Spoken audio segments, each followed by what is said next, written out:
kulan wanaagsan saaxiibayaal lamaantii meelba aad joogtaan soo dhawaada mar kale iyo muuqaal cusub iyo warbixin xasaasi ah oo la xiriirta arrimaha Soomaaliya oo aan eegi doono dawladda Xasan Sheekh Maxamuud iyo waliba hay'adda NISA oo markan la eedeynayo iyadoo cadeymo hor leh ay soo baxayaan marka laga hadlayo gabadhii iyadu ku baxday gacanta hay'addaasi xilligii uu hogaamiyaha ka ah Faad Yaasiin Xaaji Daahir waraysi uu bixiyana ku sheegay cidda dishay laakiin haatan waxaa soo baxaya arrimo la xiriira in loo sheegayo hooyada dhashay Graan inay markaasi dhankeeda sheegto qofka dilay iyadoo dadka qaar ee xogahaasi u dhoondoloola ay sheegeen in la doonayo in maamada dhashay Graan ay runta ka sheegto. haddaba maxaa ka soo baxay, maxaase laga filayaa? dhinaca kale magaalada Muqdisho ee caasimada Soomaaliya waxaa ka jira kulan ay yeelanayaan madaxda maamul goboleedyada iyo waliba madaxweynaha dowladda federaalka Soomaaliya Xasan Sheekh Maxamuud oo shir furmi doona iyadoona caasimadu ay soo gaareen madaxdii ugu sareysay maamul goboleedyada marka laga reebo madaxweyne Saciid Cabdullaahi Dani oo la sheegay in aaladda fogaan araga uu kaga qayb galay kulankii ugu horeeyay maanta ka furmay.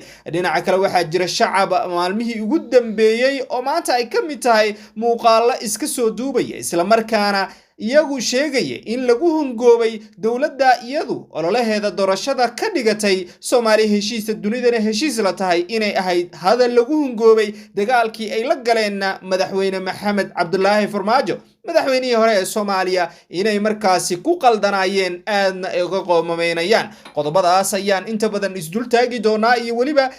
waxyaabaha markaasi laga filan karo kulanka ka furmi doona magaalada Muqdisho kiiska Graan Tahliil ee markan soo cusboonaanayo. muuqaalkaasi share gareeya la wadaaga saaxiibadiina idinkoo u marinaya mareegaha iyo waliba bogaga aad ku xiriidaan warbixinada iyo wararkana aad isugu gudbisaan oo ka mid yihiin Telegramka, WhatsAppka, Facebookga iyo waliba qaybaha kale ee bulshada ku xiriirto. haddii aad hore inoola joogtay waan kaaga mahadcelinaynaa dhiiranaantaada iyo waliba ka falcelinta muuqaalada iyo warbixinada halkan aan idinku soo gudbino. saaxiibayaal channelkana subscribe saara haddii aad nagu cusubtahay oo halkan aad soo gaartay. stuudiyaha waxaa maanta igula sugan saaxiibkay Bidhaan oo arrimahaasi Soomaaliya u dhoondoloola inta badanna soo indhindeeya dhacdooyinkii ugu dambeeyay iyo waliba shirka furmaya kiiska Graan Tahliil. shacabka Soomaaliyeed iyagu muuqaalada sida talantaaliga isaga soo duubaya isla markaana sheegaya in Maxamed Cabdullaahi Farmaajo ay markaasi doonayaan in hogaanka dalka uu markale dib ugu soo laabto. Xasan Sheekhna dhaliilo u jeedinaya qaarkoodna yiraahdeen albaabadii ayuu naga xirtay. Bidhaan soo dhawow, maxaan kala soconnaa Soomaaliya iyo xaaladihii ugu dambeeyay kiiskii Graan Tahliil dhacdooyinka bal haddii aad markale ku soo dhawaato dhacdooyinka ma karo kala qaadayna kow waxaan u horeysiinayna kiiska Graan Tahliil oo xaalad cakiran oo la dhihi karo kiiskan wuxuu ka mid yahay kiisaska mataqaanay aadka mataqaan qariibka u ah Soomaaliya dalka. markaan qariib aan u leenahay waxaa weeye kiiskan uu ka duwan yahay kiisaskii kale waayo kiis la marin habaabiyay kiis dil ah oo la marin habaabiyay mataqaan ayuu ahaa. laakiin habeenimada xalay ninba wuxuu sheegay in uu garanayo gabadha meesha lagu dilay cidda dishay hooyadana ay garanayso isla markaana ay maamada lafteeda ay marin haabinayso mataqaanaa kiiska. taasina waxaa daliil u ah ninkaasi marbu muuqaal soo duubay oo uu yiri gabadha cidda dishay waa la yaqaanay hooyadu maxay la aamusan tahay haddii meesha Fahad ka tagay nisa maanta waxaa haysta ninka dheeraad maha salaade may ka hadasho. maalinkii waxay u yeeratay Universal waxay muuqaalka soo duubtay kadib markuu ku soo noqday oo wuxuu yiri waad fiican tahay haddii hadalkii aan ku iri aad ajiibtay waayo ninkaasi marka hore ololaha doorashada qayb ka wada ahaayeen. wuxuu yiri arrintan gabadhaada waan ognahay doorashan ku wada gelinay adna waad ogeyd doorashadii matana waa la galay kursiga Xasan baa helay. okay marka meeshaas ay marayso yaa wuxuu raaciyay marka maamo runta sheeg Ilaahay baa runta jecel adigan waad ogtahay buu yiri anigana ogahay gabadha meesha ku baxday. habeenkii uu ku dhahayay Fahad ninka la yiraahdo maha salaad Facebook ku soo qorayay gabadha waxaa dilay Fahad Yaasiin uu dhahayay inuu san dilin waan ogeyn buu dhahay laakiin annagoo mataqaan ay raadinayna jagada inaan ku gaarno yaan u saarinay inuu ninkaasi uu dilay gabadha wayna dhacday adigana waad ogtahay oo marxaatibaad ka ahayd annagana ognahay. wuxuu yiri maama bulshada runta u sheeg. halkaas markii waxaa ka soo baxayo in hooyadu iyo dadkii mishinkan fuliyay markii mishinka la fuliyay kadib in maamada loo sheegay oo la yiri kiiska saas u dhacay laakiin walaal ka raali noqo laakiin kiiskan noocaas u ahaa inaad garab ugu siiso yaan rabnaa mataan san ugu faa'iidaysano muxuu duruufaha xilligan taagan oo ah in laga qaado farmaajo isla markaana kursiga annaga aan kala wareegno. marka waxaa leedahay si kooban gabadha waa ay dhimatay. gabadh way dhimatay waa sida uu ninkaas isaga uu sheegay wuxuu yiri gabadha meesha ku dhimatay ciida dishay gacanta ku baxday dhammaan aan ogahay anigaana og buu yiri asaga marka waa Cabdiqaadir Boos moogta aniga og buu dhigay ayada hooyadan way og tahay ma salaad uu ogyahay oo xitaa maamada uu u sheegay uu tusay wuxuu yiri gabadhaadi sidan bay u baxday laakiin ma rabto inay bulshada la wadaagto uu taagan isaga marka ujeedada laga leeyahay maadaama dawladii lagu eedeynay gabadha inay dishay meesha ka baxday Fahad Yaasiin hadlay dawladii markaasi garabka u ahayd xilligaana sida aad sheegtay ololahana ku darsanaysay kiiskaasi maxay hadda maadaama iyagu ay sheegeen inaysan lug ku lahayn maxaa u diidaya inay soo bandhigaan cadeymaha hay'adda NISA inay yaalaan baa la sheegay xitaa xogihii iyo qaabkii iyo muuqaalo qaar xataa la sheegay bal maxaa u diidaya inay bulshada la wadaagto maamadase maxaa iyadu maalin walba TV inay soo fariisato ay markaasi u leedahay gabadhaydii arinteedu waa saas marba haday ogtahay ujeedka laga leeyahay muxuu yahay ujeedka laga leeyahay horta fiiri hay'adda NISA Fahad Yaasiin baa yaa mataqaanaya ka ah agaasimi isagana wuxuu sheegay gabadhaasi ciida dishay ee meesha lagu dilay dhammaan mataqaana uu cadeey waxa kale uu raaciyay in maqlay muuqaal dhammaan in uu haysto laakiin kiiskan sidiisaba hadda maadaama ninkaas isaga uu sheegay in uu garanayo ciida dishay meesha lagu dilay maamadana og tahay ninka leeyahay mahad salaad uu og yahay dee wax iska cad weeye in bulshada mataqaana laga qariyo mataqaana ma fiicno in uu soo bandhigaan mataqaana yaa fiican dawladda hadda jirto sida waxay ku timaaday kacdoon shacabka qaar kacdoon ay sameeyeen ku imaaday oo kow ka tahay gabadhan laba ninkii la dhiisay qalbi dhagax saddex gabadha aamina ee mataqaana qarax lagu dilay gabadhan orolenis waxaas oo dhan isku soo duubay yaa bulshada waxa la tusinayay in dawladdan bahal ay tahay la iska celiyo oo dhibaatada ay soo wadana laga hortago saas daraadeed marka gabadhan doorasho lagu galay kiiskeedina saas mataqaana ayuu ku dhamaaday aan ka gudubno marka waa hagaag waa mahadsan tahay Cukaash saaxiibada dib nagu soo biira ayaan markan waxaan update gareynaynaa qodobada uu daaran yahay barnaamijkeena oo la xiriira arrimaha Soomaaliya oo si gaar ah ugu eegayno kiiska Igraan Tahliil oo maalin walba waji cusub yeelanayo iyadoona xilligan la sheegay in hooyadeed ay og tahay isla markaana in ay dadka u sheegto loo baahan yahay qofka markaasi dilay iyo cadeymaha ay hayso oo habeenkii falka u dhacay la sheegay in loo wacay loona sheegay qaabka ay wax u jireen qodobada kale waxa ku jiri doona oo haatan idinku soo wajahan shacabka Soomaaliyeed oo si talantaali ah muuqaalo xiriira isaga soo duubaya marka laga hadlayo dawladda Xasan Sheekh oo halku dhigeedu ahaa Soomaali heshiis dunida heshiis la laakiin xilligan ay sheegayaan in albaabadu ay ka xirteen hadaba qodobkaasi ayaan gudagali doonaa inagoona qaybaha dambe ku eegi doono shirka ka furmi doono magaalada Muqdisho ee caasimadda Soomaaliya oo warar hordhaca ay ka soo baxayaan saaxiibkay Biraan ayaana studio igula sugan mar kalena dib ayaan ugu noqonayaa qodobka labaad ayaana isla faaqidi doonaa soo dhawow mar kale waxaa jirta in magaalada Muqdisho ee caasimadda Soomaaliya horta marka hore xargaha uu goostay amniga marka loo fiiriyo xilligii farmaajana ay markaasi aad uga liidato marka amniga laga hadlayo iyadoo aan ogeyn in hotel Xayaad la weeraray intaas oo qof lagu dilay maalin walba shabaabka iyo waliba kooxaha kale ee xataa ciyaal weeradu ay ku jiraan ay canshuuro qaadaan amniga xargaha ayuu goostay dadka shacabka calaacalkooda xilligan waxa uu soo gaarayaa baraha bulshada muuqaalo ayaa la iska soo duubaya dadka waxa ay leeyihiin waan ku hungownay inaan farmaajo mucaaradno oo markaasi kiiskan aad sheegtay uu kamid ahaa in olole doorasho ahaa ciidamadii loo wacay la dhahay soo gala Muqdisho tusiya in ninkan nicib yahay bal arrimahaasi oo dhan ayaa jiray muuqaalka saaxiibada waan la wadaagi doonaa marka aad falanqeyntan ka baxdo bal sidee markaasi shacabka Soomaaliyeed ay u sharfi karaan ninkii ay markaasi dulmiyeen Maxamed Cabdullaahi Farmaajo ilaa iyo haatan Muqdisho kama u dhaxbixin baa la yiri wuxuu celiyay dhalashadiisii Mareykanka jacayl Soomaalinimo iyo dawladnimo u qabo wuxuu isku dayay in Soomaaliya doorasho qof iyo cod markaasi la gaarsiiyo intaas oo dhan mucaarad isu bahaystay in ay markaasi kursiga ka tuuraan uga dambeynna ay ka guul gaareen ayaa markaasi dhacday laakiin waxay leeyihiin nabsi ayaan galnay bal arintaasi Soomaalida qaabka ay markaasi uga falcelin karaan maadaama ninka ay xumeeyeen horta arintan iyada Soomaali oo dhan mataqaana madaxweyne Farmaajo ma xumaynin Farmaajo ilaa hadda waxa la xabiibul malaayiin ba mataqaana iyo magacaas mataqaana uu wata dadka qaarna waxay yiraahdeen madaxweynaha shacabka iyo mataqaana u aqoonsadeen marka horta magaalada Muqdisho amnigeedii aad buu mataqaana u halaabay waxaad ka garan kartaa in hadda la isku urursanayo maalimadii shalay ilaa 70 technique ah yaa mataqana meel isku keenay kadib markii shacabka qaar ay ka gadoodeen hadalkii ama magacaabidii madaxweynaha uu magacaabay duqa magaalada Muqdisho uu magacaabay ninkii la Madaale wuxuu sameeyay ninkaasi nin isku beel isaga ay yihiin uu magacaabay laakiin beesha abgaal oo madaxweynaha ka dhashay kuwa kamid ah oo galmaax yaa ka diiday oo yiri maya dooni meeno haddaan la siinin annaga mataqana kursigaas isaga oo ah muxuu ahaa duqa magaalada Muqdisho xaraan bay ka tahay inaan habeen la ladin marka nin xildhibaanada hadda kamid oo la yiraahdo muxuu xadoole yaa ciidan la baxay iyo kuwa kale meel bay xirteen waxay leeyihiin haddii arinta ayada Xasan uu ka soo noqon waayo oo annaga nala siin waayo kursigaas isaga xabad baa mataqana ridayna waana raggi markii horena farmaajo ka hor yimid la magac ahaa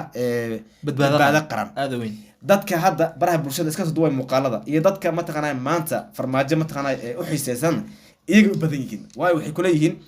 xilligii farmaajo uu joogay badbaado qaran raggi la baxay yaa hadda Facebook soo galay calacalay oo leh alla tollo ayay waan ku khaldamay shalay anigoo mishaarkayga qaadanayo oo meel qabow jiifo oo xaalad isu kay saaran tahay yaa intaan qori qaatay baan ku hor imaaday marka way ka shalaayeen oo waxay leeyihiin dawladdan iyada waan ku khasaarnay saan moodaynayna ma aysan noqon trainkii aan isniri mataqana trainkan buuxo oo ilaa Berlin soconaya raacan aad weyn wuxuu ku xirtay muxuu Soomaaliya galmudug ku xirtay aad weyn waxaana darawal ka noqday ninkii Maasalaad iyo ninkii Ashir Bukhari waa dawladda kaliya la yiri waxay leedahay 3 mulkiile yaa leedahay meeshii dawladda hore hal mulkiile ay lahayd tan 3 ba markaas waa istay leedahay waa Maasalaad ninkii Ashir Bukhari iyo mulkiilii hore hadii Farax Abdiqaadir laakiin